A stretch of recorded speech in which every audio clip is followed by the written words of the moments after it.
Did you know that if you search the word packet loss, nearly 95 to 98% of the Google search results are related to Call of Duty?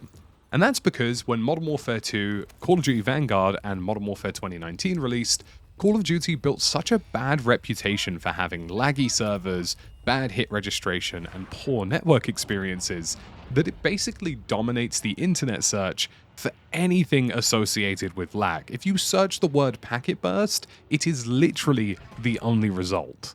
Modern Warfare 3 is right around the corner, and with the Modern Warfare 3 beta, we've actually had the first opportunity to take a look at these servers and see whether or not things have changed. Many people are regarding Modern Warfare 3 as seemingly a DLC or expansion to Modern Warfare 2, which is kind of a concern given that Modern Warfare 2 gave us the worst server performance we have ever seen. In fact, if you haven't been around this channel, you might remember me from a video explaining how Call of Duty was effectively DDoSing its own servers, melting down its network infrastructure, and completely destroying the Warzone experience. And this happened because of artificial intelligence, poor networking, and pretty much everything in between. So with Modern Warfare 3 hoping to bring back fans to the world of Modern Warfare with classic maps and revive Warzone with fast movement and fun and action and excitement, pretty much all of that won't matter if the servers are terrible.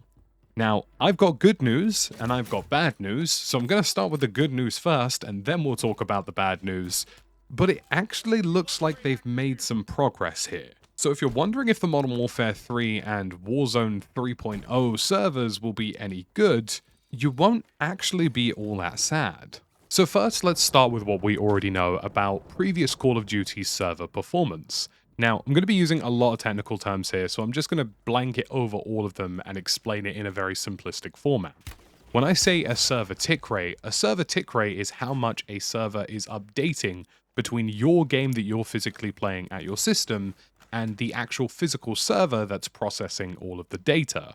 The higher this number is, the more information that moves between the game and the server, the better your hit registration, the better the character movement, everything that requires a physical input like being shot or running around a corner just works better. So a higher tick rate is really, really good, and there are games these days which are pushing serious numbers. I think Valorant is on 128 Hz, which is pretty insane. Now, Call of Duty, by the flip side of that, has had some of the worst numbers imaginable. It actually took them a very long time to modernize their servers, and even then, it wasn't perfect. Modern Warfare 2019 was the first game to move 6v6 multiplayer to dedicated servers of 60 Hz, meaning that the gunplay was actually pretty fluid and pretty snappy. But on the larger scale game modes, things got pretty bad. Call of Duty Warzone, when it released with Verdansk, and Ground War in Modern Warfare 2019 had 20 Hz servers, which is notoriously low. In fact, the lowest for any battle royale as far as I'm aware in the first-person shooter industry. And the worst part about that is that those servers would fluctuate. They would drop as low as 15 sometimes. Now, these figures pretty much haven't changed. Black Ops Cold War, for example, had the same issue where smaller game modes were given better servers and higher count game modes were given worse servers. Which is normally the case. Having a high player count is actually quite difficult to get really good networking in. But for context, Battlefield 2042 has 128 players and still managed 45 Hz servers. Battlefields of the past with 64 players have still done 60 Hz servers. So there was really no excuse for Warzone being this outlier of the Battle Royale genre and high player count genre of having these terribly bad servers. As far as we're aware, this has pretty much remained unchanged until Modern Warfare 2 and Warzone 2, where things got bad. Now, Modern Warfare 2 still has 60 Hz servers for 6v6, that hasn't changed, but Warzone 2 was still using, as far as we're aware, the same network infrastructure, but was dropping down even worse because of all of the artificial intelligence and all of the things that were overloading the servers with information that the game simply couldn't keep up with. The more you load into a game, whether that's explosions, helicopters, artificial intelligence, or gunfights, the more you put pressure on the server. The more pressure on the server, the more things go badly, the more the numbers dwindle, and the worse the experience for the end user. You can think of this as like putting lots of TNT down in Minecraft and hitting detonate. If you do too many, it will literally destroy your entire PC. But right now, as of the Modern Warfare 3 beta, things have changed. This graph on screen shows the server performance from the Modern Warfare 3 beta across various modes. The black line represents the amount of information the server is sending to the client, and the red line represents the amount of client information, which is your own system, is sending to the server. And as you can see, in 6v6, it's 60 Hz on the black line, which is really good, and it fluctuates upwards often, very little, to compensate for certain things happening in the game, or just general instability. Generally speaking, you want as little fluctuations on this line as possible, because that is beneficial to your stability in-game. But here is where things get interesting. In Ground War for Modern Warfare 3, the server tick rate is actually 45 Hz. Which is pretty good for Call of Duty, given that the last one was 20, dropping as low as 15 at times. And the interesting thing here is, other than the end of the game where the server ramps down as the match finishes, it stays above 45 Hz fairly consistently. So I figured, why not check Warzone 2, because that's recently dropped down to 100 players, which has reduced the amount of strain on the servers, there is less artificial intelligence in the game, and there is a chance that things have improved. And again, 45 Hz is now the Warzone 2 server tick rate. Now there's a chance it's always been 45 Hz for Warzone 2, but the server load was just so bad that it was colossally destroying all performance or any returns that would produce. But I think this is a recent change, and I think this has been a network restructure after the absolute meltdown they had with artificial intelligence in Warzone 2's release. But you might be wondering, well, 45 Hz sounds great and it sounds like an upgrade, but why does my game still feel terrible? And I'd like to point to the lovely symbol called Packet Burst, which again, absolutely dominated Google search results for Call of Duty. And if you look at the graphs that I showed you on screen, there are a number of instances where these servers are fluctuating mostly upwards, sometimes downwards, but just generally not being very stable. The same could be said for the red line, which is how much information you're sending to the server. It is usually fairly common practice to send more information than less. You wouldn't want the red line to be below the black line, but it's very strange that Call of Duty is one of the few games that just utterly bombards its servers with packets of information, especially with high player counts.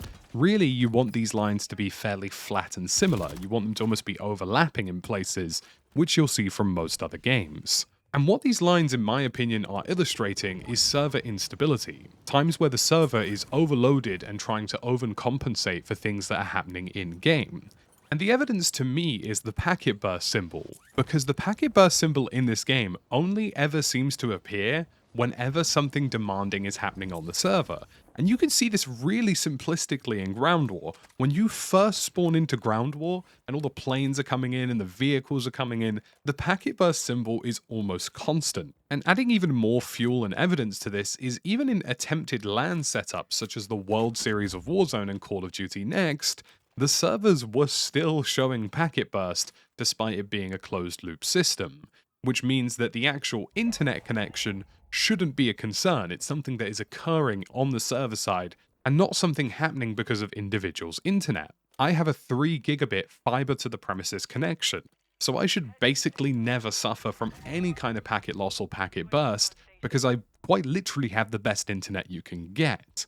And the final piece of the puzzle and evidence for this is that when Warzone 2 released with artificial intelligence, the big problem was that when Stronghold spawned in a bunch of AI, the latency of the game skyrocketed, and so did the appearance of the packet burst symbol, and sometimes even the packet loss symbol. So although the servers have in a technical format been improved, there is a problem in the Call of Duty engine or how they're handling their networking, where physical events or physics-based events occurring in the server are incurring such a performance impact on the game itself that it's causing packet burst, sometimes packet loss, and generally speaking server instability. And you might be wondering, well, what is packet burst and why is it an issue?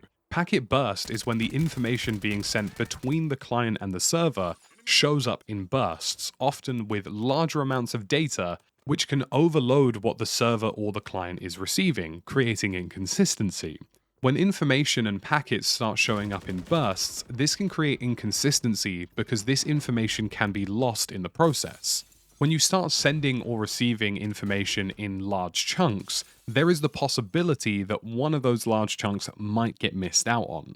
whether that's because the server has simply processed something else and decided not to register it, or because there has been a minor outage or packet loss scenario where the internet connection has been interrupted. And those interruptions become much more damaging when the information is being sent in bulk rather than tiny pieces by tiny pieces.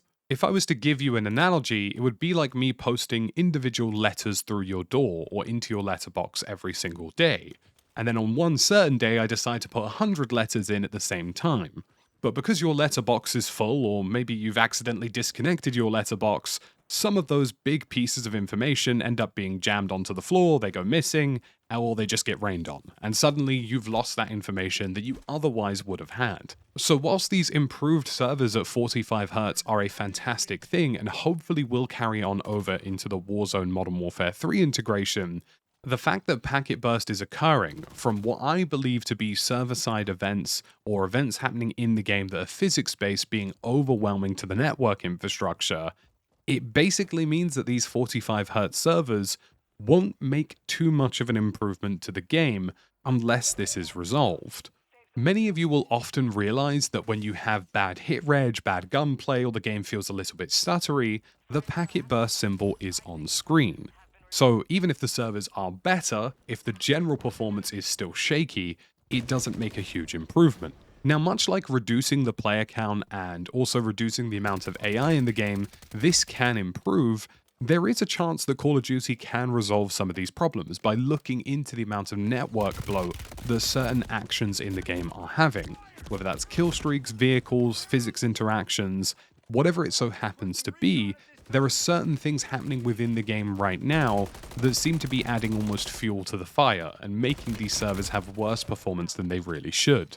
So technically, it's good news. It's just that that good news still needs a little bit of work for it to become great news. I'd like to give a shout out to Shy Biscuit, who sent me some of this information and has been working with me on some of this information to figure stuff out. But if you guys enjoyed this video, please do drop a comment below, drop a like, subscribe as well. We do all sorts of deep dives into gameplay, mechanics, technical stuff, all here on the channel for Call of Duty and the upcoming Modern Warfare 3 and Warzone integration, and have lots of gameplay and live streams as well.